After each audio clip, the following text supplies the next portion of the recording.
Hello मेरे प्यारे भाइयों, तो कैसे हो आप।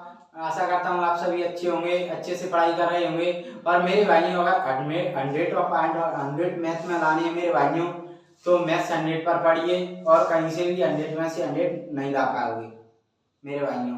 तो मेरे भाइयों, ये आप सोच रहे हैं सीरियस बोल रहा हूँ, नहीं ये जोक है। मेरे भाइयों, 100 एक टीचर आपको गाइडेंस दे सकता है और 100 आउट ऑफ 100 लाना आपकी मेहनत डिपेंड करती है कि आप मेहनत कितनी करते हो।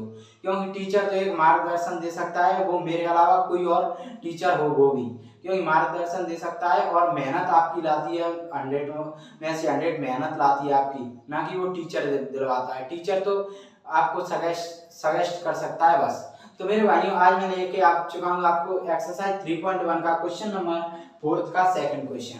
तो मेरे भाइयों, सेकंड क्वेश्चन क्या दिया है। सेकंड क्वेश्चन दिया है निम्नलिखित समीकरणों के युग्म में से कौन से युग्म संगत हैं और कौन से असंगत। यदि संगत है तो ग्राफिक विधि से हल कीजिए। तो मेरे भाइयों, ये समीकरण दिया है, इसमें कह रहा है युग्म संगत और असंगत बताने। तो मेरे भाइयों, जैसा कि आप जानते हो, संगत कब होता है, जब कंडीशन क्या होती है। संगत कब होता है, जब कंडीशन होती है a1/a2 is not equal to b1/b2। और असंगत कब होती है, जब a1/a2 equal to b1/b2 is not equal to c1/c2।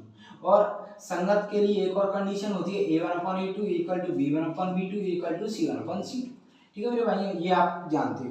और अच्छे से जानने के लिए मैंने इंट्रोडक्शन में अच्छे तरीके से पढ़ाया है, तो जाकर उसको देख लो, डिस्क्रिप्शन में मैं उसकी लिंक दे दूंगा। ठीक है, तो भाइयों आइए सॉल्व करते हैं।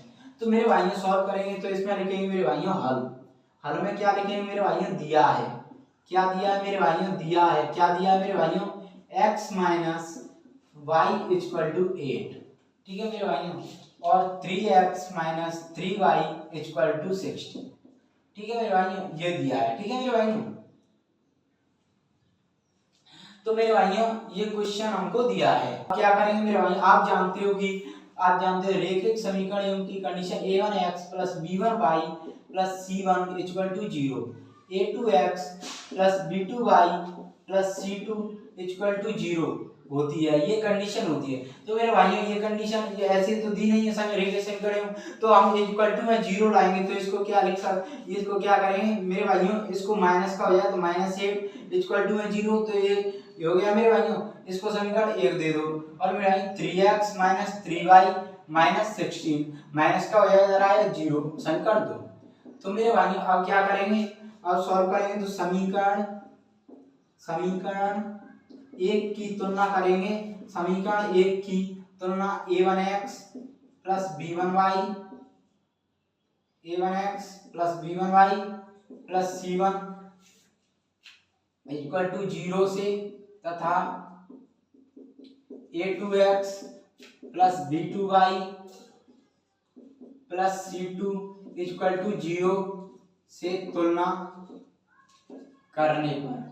तो मेरे भाइयों तुलना करेंगे, तो मेरे भाइयों तभी तो मैंने इक्वल टू में 0 लिया, क्योंकि इससे तुलना करेंगे। तो अब तुलना करेंगे तो मेरे भाइयों क्या होगा, a1 क्या होता है, x का मान, तो a1 पहले में से तुलना करेंगे तो a1 equal to a1 b1 c1 की पहले से और a2 की मतलब दूसरे, तो a1 1 x का मान, b1 की क्या y का मान -1 और c1 अचर पद होता है -8, ये दोनों चर होते हैं। तो ऐसे ही समीकरण 2 में a2 की क्या है, x का मान 3 और b2 x का मान -3 y का मान और c2 -16। तो मेरे भाइयों अब क्या होगा, a1/a2 equal to 1/3, b1/b2 equal to क्या हो जाएगा मेरे भाई, -1/-, माइनस से माइनस प्लस कट हो जाएगा। c1/c2 क्या हो जाएगा मेरे भाइयों, -8/-16। तो मेरे भाइयों ये इससे कट जाएगा माइनस से माइनस, तो मेरे भाइयों ये क्या हो जाएगा, a1/a2 equal to 1/3, b1/b2 equal to 1/3 और c1/c2 इक्वल टू 8/6। तो ये कट जाएगी, 2 चौक 8, 2 8 16, 2 दूनी 4, 2 चौक 8, 2 एकम 2, ये डायरेक्ट ऐसे ही कट जाती, इतना काम हम क्यों करें, 8 एकम 8, 8 दूनी 16, तो 1/2। ठीक है, अब मेरे भाई आप जानते हो कि ये मतलब वैल्यूज क्या है, 1/3 और ये क्या आ रहा है 1/3 1/3 ये 1/2। तो मेरे आप जानते हैं ये दोनों वैल्यू तो बराबर है, लेकिन ये दोनों वैल्यू बराबर नहीं है। तो मेरे भाइयों कहने का मतलब a1/a2 = b1/d2 बराबर है, लेकिन a1 c2 बराबर नहीं है। तो ये क्या लिख सकता मैं a1/a2 = ये तो बराबर है 1/2। ये बराबर नहीं, तो बराबर नहीं है तो क्या आता है, ये आता है नहीं के लिए, ये मतलब ऐसा चिन्ह c1/c2। तो मेरे भाइयों ये कंडीशन है, आप जानते हो ये कंडीशन किसकी बन रही है, आप जानते हो मैंने बताया है इंट्रोडक्शन, आप देख लेना डिस्क्रिप्शन में लिंक दे दूंगा।